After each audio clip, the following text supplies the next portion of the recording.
Hello my friends and welcome back to another video. It's Maria here and I am so excited. It is a brilliant day because today we are making pasta, and if you've been following me over on Instagram for any amount of time, you know that I adore my pasta dishes. They're one of my favorite things to make, and that is exactly what is on the agenda for today's little cooking class. Today's pasta dish is actually going to be a pasta bake, can also be called a pasta casserole. It somewhat resembles a mac and cheese, but it's not quite the same because it has more of a spicy, savory, tomatoey flavor as opposed to, just being cheesy. And we are also going to add broccoli and crumbled tofu. And the purpose of this is to kind of be a meat substitute, which works really well. I am sure that you're going to love this dish as much as I do, and I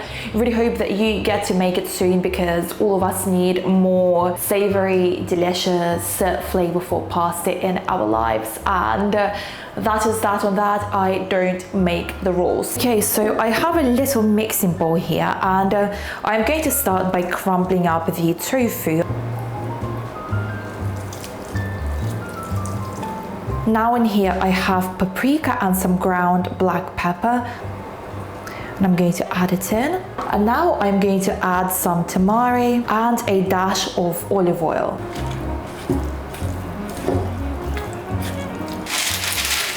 Here I have the baking tray, and what I'm going to do is transfer out the tofu, and if you have any chunks that look a little bit large, now is a good time to just go in with your hands, crumble them up into small pieces. And now what we are going to do is simply stick the baking tray in the oven, and all it needs is about 10 to 15 minutes in order for the tofu to get nice and crispy. And that is the time that we are going to use to prepare the rest of the sauce and the rest of the necessary ingredients. We are going to cook up some vegetables and also cook our pasta. And for this recipe I just have some penne, which I'm going to transfer to And basically for this recipe you want to make sure that you cook the pasta until just about al dente, and it's actually best if it's slightly undercooked because when we bake it in the oven it's going to continue cooking and it's going to get nice and crispy, and you don't want it to become too overcooked, otherwise it's just going to fall apart, and no one likes soggy pasta that has fallen apart. That's not ideal. Start by preparing an onion. So this is a medium-sized onion. It's about the size of the palm of my hand. I have pretty average-sized hands, I would say. Chop it up roughly. It doesn't have to be perfect because it's going to go into the baked pasta anyway. And I'm also going to add broccoli to this dish, but the beauty of it is that you can add basically any vegetable of your choice. So if you have any other veggies laying around in the fridge that you need to use up, then feel free to basically throw them in there. And now we are going to make our way back to the oven and cook these vegetables in olive oil and then proceed to make the sauce. So I'm just going to add a little bit of cooking spray to the bottom of the saucepan. I'm just going to add the vegetables, and you want to cook them over a medium-high heat for around 5 to 7 minutes until they get nice and soft and fragrant.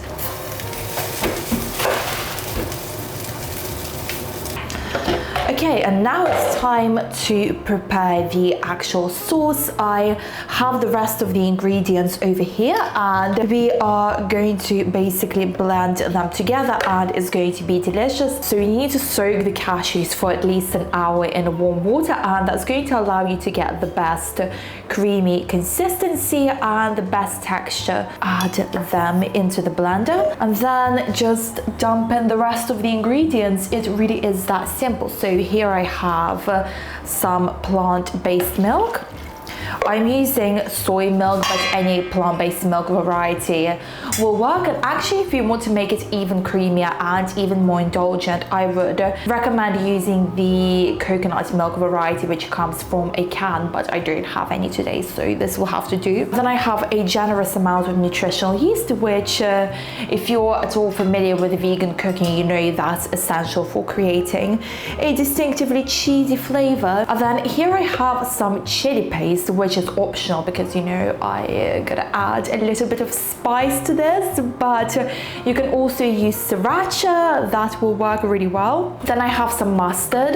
Then I have some fresh chilies, which I just de-seeded. Then I have the juice of 1 lemon. I absolutely love adding a dash of lemon juice to different pasta sauces, and also when I'm making vegan mac and cheese, it adds such a distinctive and wonderful sense of tanginess. And then I'm going to squeeze in some tomato paste, and I'm just going to eyeball the amount, which we will need around a tablespoon to a tablespoon and a half. And last but not least, I'm going to add some garlic powder. You can also use fresh garlic, but obviously the one thing that I forgot to buy is my favorite ingredient. Now I'm just going to pop the lid on and blend away. This is going to be exceptionally noisy. You may need to add a little bit more plant-based milk if it's having trouble blending together. And that's what it should look like. As you can see, it's nice and thick and saucy. Okay, so here I have a big spread of all of the different sauce ingredients, and in here I have the cooked pasta, which I drained and I rinsed, and now I'm going to dump it in.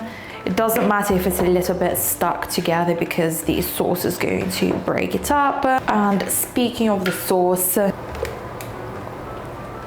and actually what I'm going to do is add just a tiny bit more plant-based milk to loosen it up a little bit and give it a good stir. And you can actually eat this as it is, but I do prefer to bake it just to make it that extra little bit special. I'm going to go in with the cooked onion and broccoli.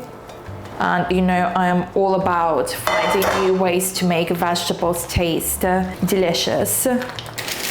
And here I have the nice crumbled tofu, which I am also going to add into the pasta. To mix everything together really well and just simply transfer the pasta and try not to do a Maria and get it absolutely all over the table. I am going to add some grated vegan cheese on top, which is optional but definitely recommended, and try to find a variety that melts well. And now I'm just going to place this in the oven for around 25 minutes at 350 degrees Fahrenheit, which is 180 degrees Celsius. I always struggle with the maths and doing the conversions, but it is what it is.